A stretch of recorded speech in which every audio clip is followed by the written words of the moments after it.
Hello, कैसे हैं आप सभी? उम्मीद है आप सभी ठीक होंगे। आज फिर शुरू करते हैं एक नई सच्ची घटना पर आधारित कहानी। मेरा नाम पूनम है, मैं अमरोहा की निवासी हूँ और मेरे पति का नाम भंवर लाल है। मैं एक साधारण परिवार की महिला थी और मंदबुद्धि और सीधी-सादी थी और मेरे पति प्राइवेट कंपनी में नौकरी किया करते थे और शराब भी बहुत पीते थे। पर मेरे भाइयों ने इन सब कमियों के बावजूद भी मेरी शादी भंवर लाल से कर दी, क्योंकि मैं न तो पढ़ी लिखी थी और ना ही ज़्यादा सुंदर थी और थोड़ी मंदबुद्धि भी थी। मेरे पति शराब पीकर घर आते, गाली देते, पीटते और मोहल्ले वाले हमारा तमाशा देखते। ऐसे ही समय बीत रहा था और कभी कभार तो वो मुझे घर से ही निकाल दिया करते। ऐसे ही हमारी शादी को अब 1 साल हो गया और 1 साल में ही मैंने एक बेटे को जन्म दिया। घर में सब बहुत खुश थे, पति भी बहुत खुश थे, क्योंकि हमारी पहली संतान ही एक बेटा है। बेटे के 2 साल बाद एक बेटी हुई और एक उस बेटी के 2 साल बाद फिर एक दूसरी बेटी हुई, जो पति को बिल्कुल भी पसंद न थी। और मेरे पति दूसरी बेटी को या तो मनहूस या रंडी कहकर ही बुलाते। मैं बहुत रोती, बहुत पछताती कि हे भगवान, तूने मुझे बेटी क्यों दी है। और एक दिन तो उन्होंने हद ही कर दी। मैं घर में अंदर कुछ काम कर रही थी, जाड़े का मौसम था। उन्होंने बाहर आग जला रखी थी और मेरी दूसरी बेटी को उन्होंने आग में धक्का दे दिया और वह आग में गिर गई। पर मेरे पड़ोसियों ने उसे देख लिया और उन्होंने समय रहते उसे निकाल लिया। वह पूरी तरह से झुलस गई थी। मेरे पास बहुत ज़्यादा पैसे भी ना थे। मैंने घर की ही दवाइयों से उसे ठीक किया। वो बहुत हद तक ठीक हो भी गई थी, लेकिन उसके शरीर पर जलने के निशान अब भी रह गए थे। ऐसे ही समय बीत रहा था। कभी मैं गाली सुनती, कभी मैं मार खाती और उस बच्ची को देखकर मैं और भी ज़्यादा दुखी हो जाती। अब मैं फिर एक बार से प्रेग्नेंट हो गई। मैंने अपने पति से अबॉर्शन की दवाई के लिए बोला, पर उनके पास पैसे न थे। और जब मैं प्रेगनेंसी को 4 महीने हो गए तो मेरे पति मुझे डॉक्टर के पास लेकर गए, लेकिन मैं कमज़ोर थी तो डॉक्टर ने मुझे मना कर दिया कि हम इनका अबॉर्शन नहीं कर सकते। पर पति बोले हमें और बच्चा नहीं चाहिए। इस पर डॉक्टर ने बोला कि हम इनकी गारंटी नहीं लेंगे, ये बच भी सकती हैं या नहीं भी, क्योंकि ये बहुत कमज़ोर हैं। वह बात पति के समझ में आ गई और उन्होंने अबॉर्शन के लिए मना कर दिया। पर डॉक्टर ने कहा मेरे पास एक बंदा है जो आपके बच्चे को गोद ले लेगा, क्योंकि उसके पास अपना कोई बच्चा नहीं है। वह अमीर भी है। आपका बच्चा अच्छे घर में जाएगा, अच्छे से पढ़े लिखेगा, चाहे बेटा हो या बेटी, वह उसे ले लेगा। और मैं भी मान गई। पर मैंने कहा डॉक्टर साहब, मुझे कुछ पैसे चाहिए, क्योंकि मैंने सोचा जो मेरी बेटी आग से जली हुई है, उसके चेहरे पर, शरीर पर निशान है, मैं उसकी दवाई कराकर उसे ठीक कर लूँगी। और हुआ भी ऐसा ही। कुछ दिन बाद मैंने एक प्यारी सी बेटी को जन्म दिया और ना चाहते हुए भी मैंने उसे 25,000 में बेच दिया। मैं उन पैसों से अपनी बेटी की दवाई लेकर आई और उसे लगाना शुरू कर दिया। पर पति को यह बिल्कुल भी पसंद न था, क्योंकि वह तो उस बेटी से ही नफरत करते थे और मुझसे जितने भी पैसे थे सारे छीन लिए और धीरे धीरे करके शराब पी ली। एक दिन मैं छत पर खाना बना रही थी। मेरी दूसरी बेटी भी वहीं खेल रही थी। जब मेरी बेटी पर मेरी नज़र न थी, मेरे पति ने उसे छत से धक्का दे दिया और वह नीचे जा गिरी। मेरी उसे देखकर चीख निकल गई।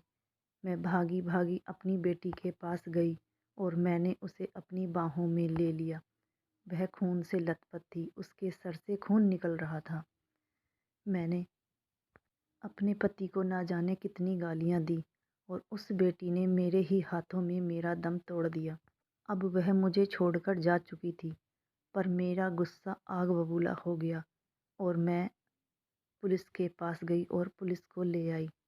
पर मेरे पति ने पुलिस आने से पहले ही मेरे भाई को बुला रखा था और बेटी को भी ना जाने कहाँ छुपा दिया। मोहल्ले वालों ने, पति ने और अपने ही सगे भाई ने मुझे पागल करार दे दिया और कहा, ये तो हमेशा ऐसे ही करती रहती है, इसके तो 2 ही बच्चे थे, ये झूठ बोल रही है क्योंकि ये पागल है, कभी कभार इसे पागलपंती के दौरे पड़ते हैं। पुलिस ने भी कुछ पैसे लिए और चली गई और बाद में भाइयों ने कहा, हम तुझे लेकर नहीं जाएंगे, तुझे यहीं रहना है, जैसे भी रहना है। बेटी मर गई, अच्छा हुआ, कब तक तू उसका बोझा उठाती। अब मेरे 2 ही बच्चे रह गए। मैं उसे याद करती और बहुत रहती, पर मेरे इन दोनों बच्चों में बहुत प्यार था और वे पास के स्कूल में ही दोनों पढ़ने जाते थे। मेरा बेटा पढ़ने में ज़्यादा तेज़ ना था, लेकिन मेरी बेटी पढ़ने में बहुत तेज़ थी और मेरी बेटी से स्कूल वाले भी बहुत प्यार करते। एक टीचर तो उसे खाली टाइम में अपने पास बुलाकर पढ़ाते क्योंकि उन्हें मेरे घर की स्थिति का पता था और मेरी बेटी को भी यह बिल्कुल मंजूर न था कि जिन हालातों का सामना मेरी माँ कर रही है, मैं भी उन्हीं हालातों का सामना करूं। ऐसे ही मेरी बेटी ने पास के ही स्कूल से 8वीं की परीक्षा पास कर ली। बेटा पढ़ने में तेज़ नहीं था, उसने कहा कि तू पढ़ ले क्योंकि तू पढ़ने में तेज़ है और मैं नहीं पढ़ सकता और मैं तुझे मेहनत या मज़दूरी करके तुझे पढ़ाऊँगा। फिर मेरे बेटे ने अपनी बहन का एडमिशन एक सरकारी इंटर कॉलेज में करा दिया और उसने वहाँ भी टॉप नंबरों से इंटर पास कर लिया। फिर मेरी बेटी ने बीएससी में एडमिशन लिया, पर उसका वह बाप अब भी अपनी हरकतों से बाज न आता। जब मेरी बेटी रात को पढ़ती तो उस समय कभी लाइट बंद करता, कभी उसे गाली देता। ये सिलसिला चल रहा था।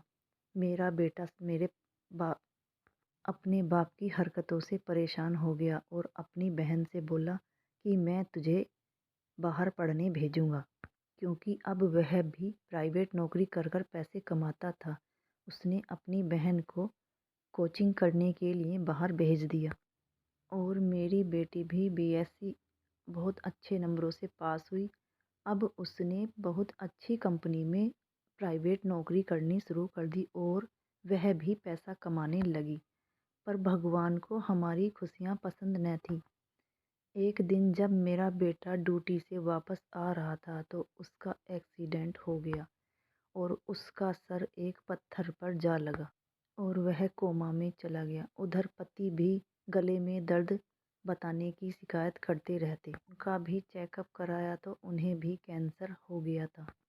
अब हमारा इकलौता सहारा मेरी बेटी ही रह गई थी। वह दिन रात मेहनत करती और अपना पैसा दवाइयों में लगाती, क्योंकि डॉक्टरों ने भी बोल दिया था, कोमा की कोई पता नहीं, यह कब तक होश में आएगा, अब तो भगवान ही तुम्हारा सहारा है। पर भगवान की कृपा से मेरा बेटा 27वें दिन कोमा से बाहर आ गया। अब उसकी स्थिति धीरे धीरे ठीक होने लगी, पर पति ज़्यादा परेशान रहने लगे। था तो वो जल्लाद ही। उस पति ने मुझे और मेरे बच्चों को सिवाय दुख के कुछ भी न दिया था। पर अब वह मेरे बच्चों के सामने हाथ जोड़ के विनती करता कि मुझे बचा लो, मुझे बचा लो। और मेरे बच्चों ने नौकरी कर कर किसी से पैसा उधार लिया, कुछ मेहनत करके कमाए और उनका ऑपरेशन करा दिया। ऑपरेशन भी सक्सेसफुल रहा। अब वह बोलते नहीं हैं, लेकिन हमारे बीच में हैं। अब वह इतने शर्मिंदा रहते हैं कि मेरे बच्चों के और मेरे सामने हाथ जोड़कर माफ़ियाँ मांगते रहते हैं।